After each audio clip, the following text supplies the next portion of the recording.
Because tea is so important to us, we've had a particular hankering to take part in cultural experiences that surround the drinking of tea. A woman I know, Thelma Dangle, recently invited me to take English tea at Karen Mackey's Victorian Inn just down the street here in Lakeport. And English tea, it was a marvelous experience. We got to the inn and it was decorated for Christmas with boughs and trees with beautiful ornaments on them. And Karen had this Victorian costume on, this very formal white shirtwaist and a red plaid skirt.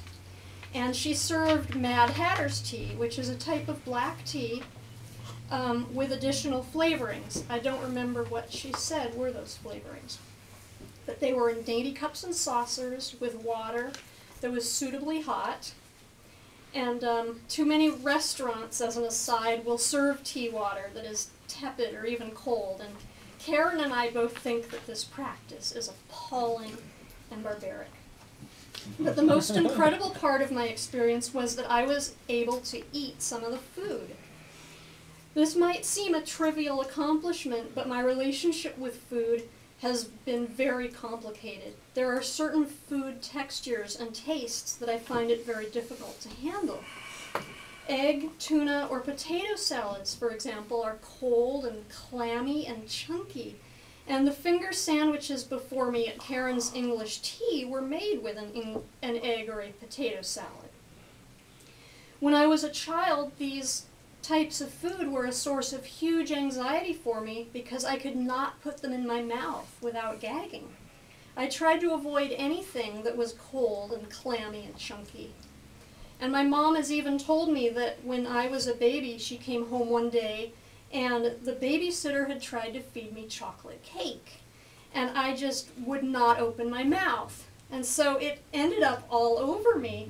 So perhaps even as a baby, there were just certain foods I couldn't handle.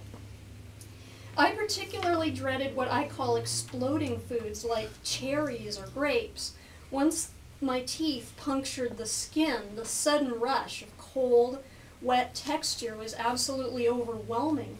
Plus, I had absolutely no idea how to free my mouth of the seeds, and I would spit out the whole thing in a spray of seeds and juice and pulp. I understood in concept that I was only supposed to spit out the seeds, but at my very earliest attempts, I just couldn't manage it. And the entire mess in my mouth was just so overwhelming. I didn't want to repeat the experience. Mealtimes with my dad's family were a particular ordeal because many of the foods that my stepmother served to us were foods that made me gag. Dinner should have been a time of togetherness, but it was an alienating ordeal because my dad's family got mad at me when I wouldn't eat what was on my plate. One time my stepmother served oatmeal, and even though it was hot, it still had this disgusting texture, and it was completely flavorless. And sweeteners weren't an option because those were repulsive to me too. My dad felt sorry for me, so he gave me a bottle of soy sauce, something he knew that I liked. And I was so grateful to have the saltiness mask the oatmeal's unfamiliarity. It could almost pass for rice, and it was at least made bearable.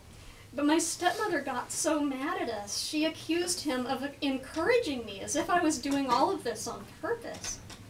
And Dad wasn't always on my side. He expected us to eat what was on our plates.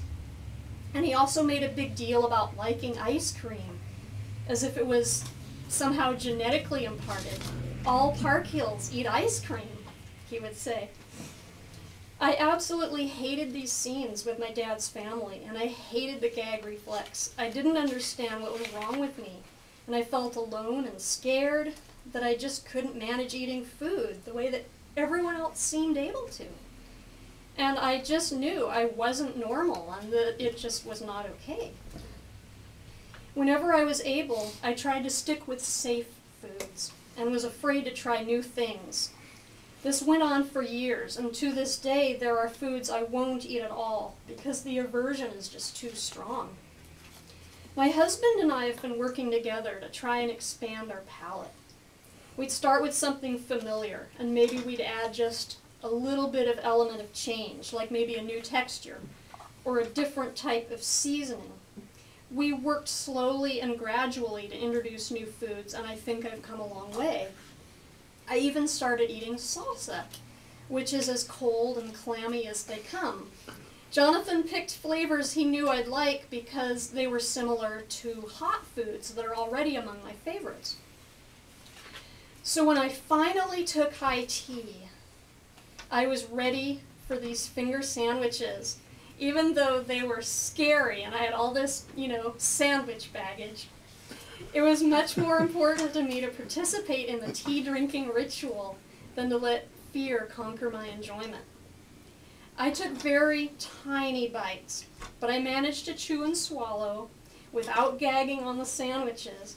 I got through 1/2 of each type of sandwich, but I really don't think I would have tried those textures if it was just potato salad. I think I really needed that bread as a safety buffer.